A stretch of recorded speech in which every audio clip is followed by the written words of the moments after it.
হু versus হুম, আমরা এই দুইটা নিয়ে প্রায় কনফিউজড থাকি। আজকে আমরা হু এবং হুম এই রিলেটেড প্রোনাউনের কোনো যদি সমস্যা থাকে আমরা একদম ক্লিয়ার করে ফেলবো এবং আমরা পারবো যে কোনো পরীক্ষায় আসলে। আমরা হু এবং হুম এই দুটাকে আমরা পাশাপাশি লিখি, হু এবং হুম। আচ্ছা, হু এটা সবসময় পার্সনের সাথে ব্যবহৃত হয়, পার্সনের সাথে ব্যবহৃত হয়। এটা কখনো অ্যানিমেল অথবা কোনো object, that means non living কোনো জিনিসের সাথে ব্যবহৃত হয় না। হু এটার পর সবসময় একটা ভার্ব থাকবে, সেই ভার্বটা হতে পারে মেইন ভার্ব, সেই ভার্বটা হতে পারে হচ্ছে auxiliary verb, that means helping ভার্বও হতে পারে। হুম এটাও সবসময় পার্সনের সাথে ব্যবহৃত হয়, পার্সন ব্যক্তির সাথে ব্যবহৃত হয়। এটা কখনোই অবজেক্ট বা অ্যানিমেল এটার সাথে ব্যবহৃত হয় না।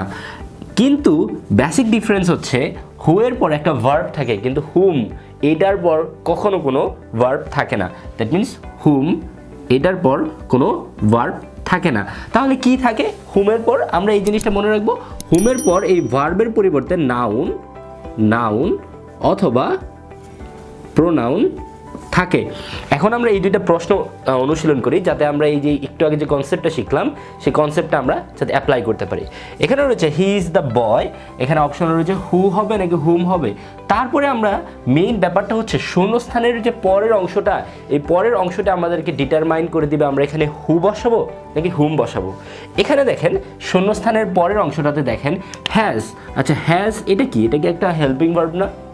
আমরা তো শিখেছিলাম যে অক্সিলারি ভার্ব, তাই অক্সিলারি ভার্বের ভিতরে থেকে ডু ভার্ব, হ্যাভ ভার্ব। ওকে, এই হ্যাজ হচ্ছে একটা have verb, have, has, had, এগুলো হচ্ছে হ্যাভ ভার্ব, দ্যাট মিনস এগুলো হচ্ছে অক্সিলারি ভার্ব, রাইট?